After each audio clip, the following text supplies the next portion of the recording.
Panahon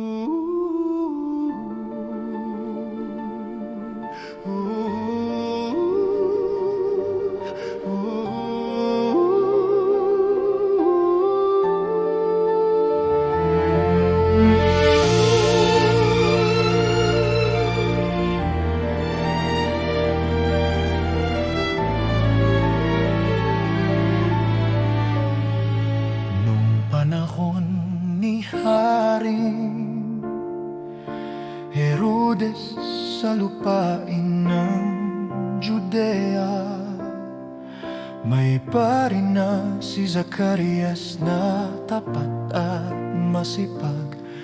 Si Elizabeth niyang asawa mula sa lahi ni Aaron, parehong matuwid sa harap ng Diyos.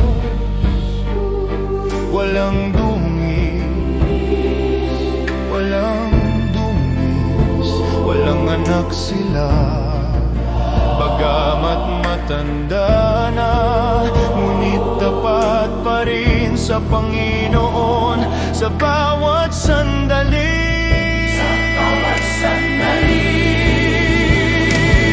Sa pamamagitan ng palaso, ang tungkulin sa templo ay kanyang nakuha upang magsunog ng insenso sa altar na banal. Ang bayan ay nananalangin sa labas ng buong puso. Biglang lumitaw ang anghel sa harap niya sa kaluwalhatian. Si Zacarias ay nanginginig sa takot na banal.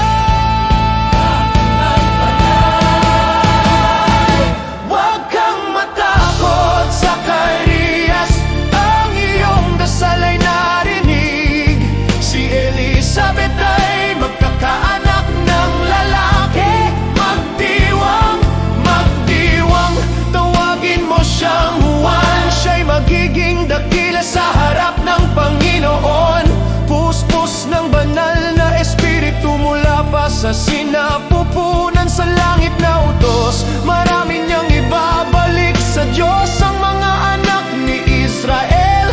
Sa espiritu at kapangyarihan ni Elias, ihanda ang daan upang maghanda ng bayan para sa darating na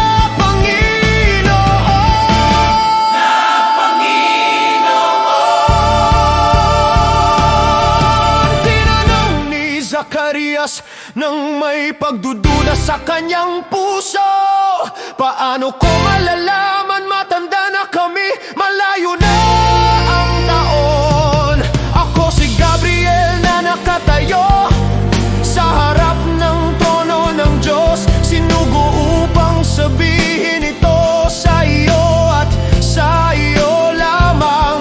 Dahil hindi ka naniwala sa aking balita na totoo, mananahimik ka pipi hanggang sa araw na ito'y magkatotoo. Kapag natupad ang lahat ng eksakto ayon sa sinabi ko, ang iyong dila ay luluwag sa araw na iyon ng tuwa.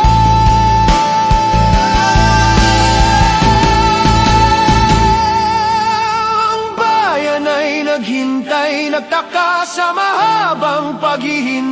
Lumabas si Zacarias, ngunit walang salitang masabi. Siya'y nagsahin sa kanila, tumuwi sa gabi. Si Elizabeth ay naglihi at nagtago sa galak. Ginawa ito ng Panginoon para sa akin. Ang kanyang puso'y umaawit sa aking katandaan. Ako'y kanyang tinignan ng may awa. Ang katotohanan, ang pangako ng darating na hari.